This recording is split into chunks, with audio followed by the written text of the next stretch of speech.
Hey guys, what's happening? If you've ever wondered how you come out with a kick-ass set of graphics, first of all, you got to start with a very smart and pretty graphic designer. Hello, honey. Hi, guys. And you have to have a kick-butt computer, particularly a Mac, and a whole bunch of patience because this whole thing, this whole graphic package here is completely custom and mostly it was hand-drawn, right, on the computer? Yeah, a lot of it is hand drawn. So this is a mock-up on top of the motorcycle showing the American flag draped over the motorcycle. And the frame's been painted blue and red as you saw yesterday. We still have to do the white details on it. That's the front number plate right there. That'll be mounted on the front, obviously. So this is the actual AF when we originally mocked it up, and then we took it apart and sent it out for powder coating. So we actually built the bike once already. Make sure everything fit perfectly. This is AJ Wagner from Service Honda's personal CR500. He owned this and sold it to a good friend of mine, Ed Hoven, who's considered to be the AF 500 guru. So Christy computer generated the graphics on here. So they're gonna look a little bit different in reality. This is actually them superimposed. So honey, tell us a little bit about, I know you've got well over 8 hours into this. We spent about 45 minutes on it tonight. In fact, here's rendition number 1. Here's rendition number 2. You can see they're different colors. We actually went to the printer, printed them off, and those are at work right now. You saw those last night. So this is revision number, what, 5 or 6? It's like maybe like 3. So we did a lot of discussing before. 1, 2, and 3. Yeah. I know there's a lot of minuscule adjustments. So describe how you make, show them what exactly how you do this. Well, you purchase a template online. You just get the make, model, year of your bike and what plates will work for it. And once you get the template, you just line up your graphics right onto the templates. You know, mark your cut lines and design it how you like. So how did you get that these were hand drawn, right? Like the Honda Yeah, the 500 Honda logo. logo. I didn't have these logos, and you need to really work with vectored artwork. So that means when I zoom in on this, this never gets that JPEG. This is at 19,400%. So it's you know, when you work with vector graphics, you can size it to be on the head of a pin and then blow it up to be on the side of a tractor trailer truck, and it will never lose its resolution. How cool is that? That's an actual. We did the mock-up on the bike when it had the orange frame. Excuse me. That's the it was orange, and you can see that the aluminum spar on it is still aluminum, but that's computer generated red and blue on there. In the picture, it was actually orange because it was a David Bailey replica AF with gold rims. So We were seeing how the plates would look on the other side of the bike and lining up stripes and how things are going to connect and flow through the bike. So that was just one of the renditions. So back to this draft right here. You can see this one has a little bit more blue on the tank, and we went a little bit farther down on the frame with the blue. We originally wanted the blue to only stop underneath the shroud, but it came back from the powder coaters with it about 3 inches under the shroud. So we decided to make lemonade out of lemons, and I think you'll agree when you see the finished product, it's going to be a really unique Kaplan America design. But this just takes so much time. Each little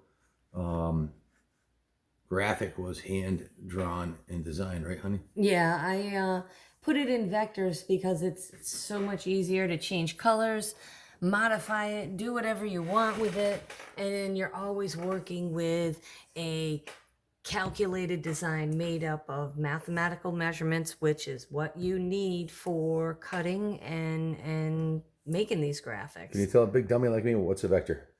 A vector is if you look at a piece of artwork,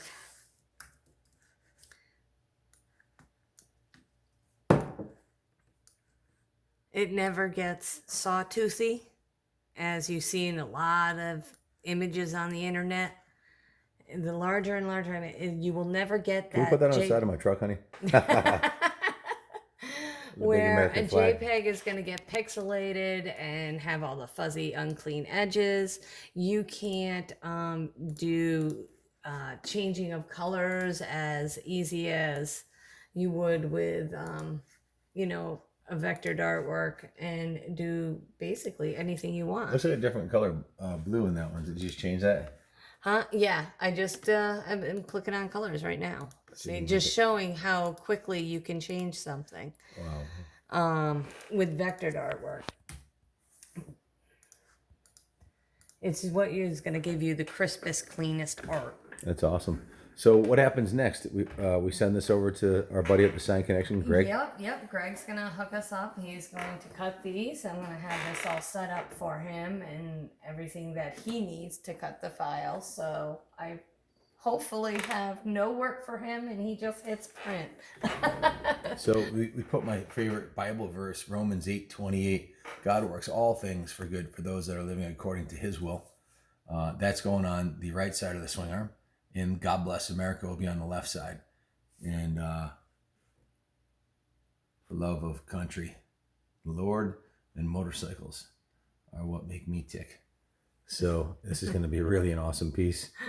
So I'm going to have to get in really good shape so I can ride this thing right. There you go. And do it justice.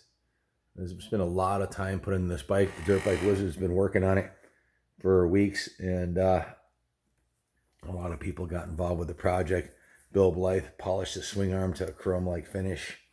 And it's just been a lot of work, but in the end, she's going to be a beauty. So stay tuned. We're going to start the assembly process this week. We're printing the graphics off. The frame, we did the final rendition of the graphics, and the frame was picked up from the powder coaters on Monday. It's back in the shop today. All the components are there. We're going to start reassembling after, which should go pretty smooth because we already did the initial mock-up on it when we first constructed it or reconstructed it. So it's going to be a really unique piece. Stay tuned. We are going to bring this to Greg and get it printed. We'll go pick it up, and then I'll apply the graphics on the completed bike. Well, if you'd like, I can do a video. If you want to see the graphic application process, just comment. If you'd like to see some more of the assembly of the bike as it goes together, just comment. We'll start doing a vlog on the reassembly of the Service Honda 500. This was built again with it's a 2003 Service Honda CR125 frame, which according to Ed was the best turning one he'd ever ridden. And it's got the fastest stock engine, the 85 CR500. And the engine's been completely rebuilt and ported, and the big bore kit and everything's been done to it. Hinson clutch, the whole nine. So it's going to be a beast. Building my 2020 500 shootout competitor machine. I might run I'll have this one or the steel frame. I'm not sure which one I'm going to run next year. I'm going to have two of them. This one's going to be ready to go. I'll ride them both, whichever one's faster. So hopefully I'll do a three-peat. I won the first 2 years of the 500 shootout. There was 21 contestants in the drag race, and there's probably 30 guys at the track, motocross track. So I beat some young guns, including Junior and Baccarosa and all those guys fair and square. So another gunner for me next year. So I'm preparing now, though. And you know something? Success is when preparation meets opportunity. And I'm going to be training like a mad dog and building the kick-ass bike. So if they want to beat me, they're going to have to get started now. You got about 350 days, kids. So I surely would like to be a 3-time 500 shootout champion. And there's guys coming from all over the country for this one. I'll be ready. I'll be ready for you. Watch out. Laying awake nights thinking how I can get even faster. Got a few tricks up my sleeve, and let's not tell the competitors yet, but my bike's going to be ready. And I will too. Chrissy's going to whip me into shape. Right, honey? I'm trying. We're working hard at it. Absolutely. She's actually getting a set of chains to put around those two handles right there, because there's this big hairy zombie that comes out in the middle of the night and eats everything in the fridge. Yeah, it's not. We good. haven't caught It's him not good. yet, but I've heard about him, and I think if my kids had told me about him, one time he got the cereal box, opened it up, and poured the milk right in the cereal box, and in the morning there was a cereal box half full of half gone with milk in it. We're not sure how that happened, but they're saying I'm a prime suspect. I match the description of the perpetrator, but we're not really sure. So somebody's got a little midnight snack problem down there, and these 500s go better when you got a lighter rider on them. So we're gonna try to keep it under 220 for next year. Yes, A you little are. bit of a challenge. Stay tuned. Thanks for watching. Please comment. If you have any suggestions on how to make this bike more badass, let me know. We're gonna have white lettered Hoosiers or Dunlops on there. I don't know. I'm gonna practice with both of them, see which one hook up better. So the tires will be pimped. And we're doing rim. We gotta do our American flag rim strips on it too. Oh yeah. And this doesn't show the swing arm's polished like chrome now. The shock spring is now yellow. That's gonna get powder coated red also. And I got to put some fork graphics. I got to put something on this fork right here. I'm not sure what yet, but stay tuned. If you have any ideas on what would be a cool thing to put on the fork right here, a saying or something, let me know what your thoughts are. So stay tuned. And as always, God bless America. Keep the shiny side up.